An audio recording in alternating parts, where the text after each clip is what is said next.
Primero, tenemos que entender que cada pecado constituye una ofensa contra Dios.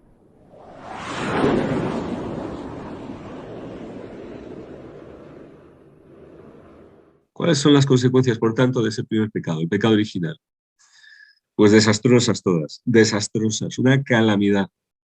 Para empezar, quebró la comunión, la amistad que había entre el hombre y Dios, porque el hombre fue creado en amistad, en familiaridad con Dios, pero al pecar, dice Génesis 3:8, que se ocultaron de la vista de Dios, por entre los árboles del jardín. Se separan, se ocultan, no podían permanecer delante de Dios con lo que habían ganado. Esta ruptura es la consecuencia más trágica del pecado, el mayor desastre, porque separados de Dios, pues ahí está el mal, el mal. Dios es el sumo bien, y perder a Dios es lo peor que nos puede pasar. Pero claro, además ocurren más cosas, la pérdida de la santidad original y de los demás dones preternaturales que Dios había dado al hombre al crearlo en comunión con él. Dice Génesis 3:7 que se dieron cuenta de que estaban desnudos. Es decir, que habían perdido algo que los cubría, que los protegía, se sienten vulnerables. Claro, con el pecado también viene la desaparición de esa santidad que los cubría, de la inmortalidad, de la integridad, de la inmunidad o impasibilidad, de la ciencia que tenían, todo eso, que eran los dones preternaturales que Dios había dado al hombre, pues lo pierde.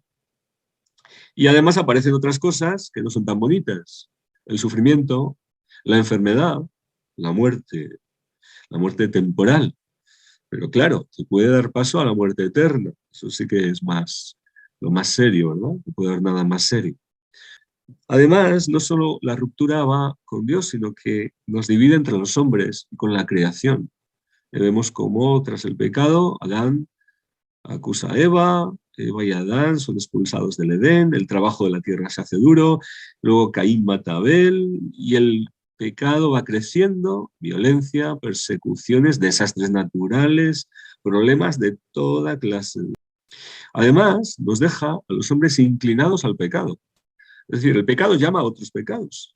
Luego, una vez entrando en el pecado, ya hay una fuerza que nos inclina, esta es la concupiscencia, que nos inclina al mal, que nos inclina al pecado. Podemos decir por eso que somos pecadores. Esta es la realidad del hombre tocado por el pecado original.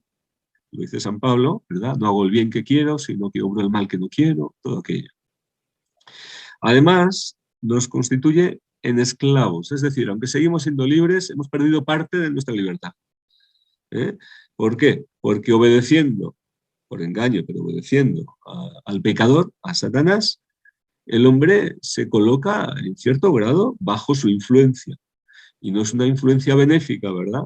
Es un tirano que esclaviza, que quiere atormentar, torturar y vejar al hombre. Y quien por el pecado pasa en cierto grado a pertenecer al dominio de Satanás, pues queda esclavo de él. Pero no solo el pecado original, sino el pecado personal tiene sus consecuencias.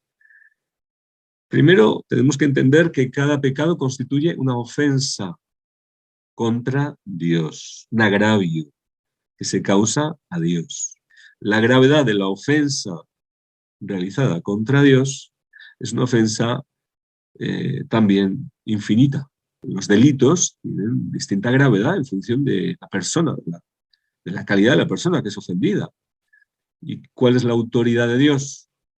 La autoridad sobre toda autoridad, no tiene comparación con nadie del mundo.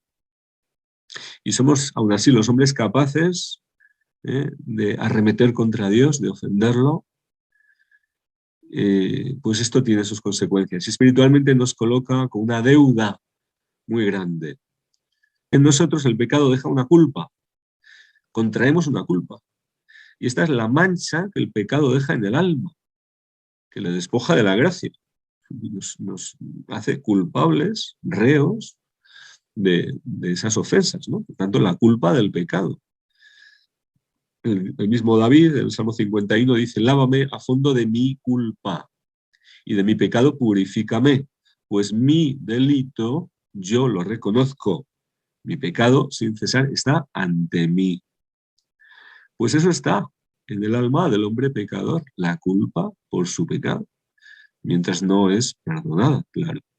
Además, los pecados nos merecen una serie de penas. O sea, no solo la culpa, esa mancha en el alma, sino una pena o consecuencia que el pecador sufre por el pecado cometido. Aun borrada la culpa, puede quedar un reato del pecado, una pena por sufrir en esta vida o incluso en la otra, en el purgatorio.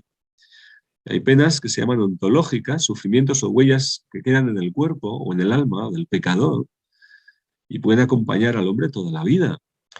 Y además de esas penas ontológicas, hay también penas llamadas jurídicas, exigidas por la justicia como forma de recompensa, de alguna forma, o reparación, compensación, mejor dicho, por el daño causado por el pecado. Y que si no se satisfacen en esta vida, pues pueden quedar pendientes para la otra. Pues estas penas jurídicas las expiamos con la penitencia, pero que si no y con la mortificación, con los sufrimientos en esta vida también, pero si no se expían en esta vida, pero sobre todo también con el amor que cubre multitud de pecados, con nuestra vida de unidad con Cristo, ¿verdad? Pero que si no se expían en esta vida, pueden continuar en la otra, aunque el pecado haya sido perdonado. Más consecuencias del pecado: aumenta la experiencia de maldición y de esclavitud. Habíamos mencionado esto antes.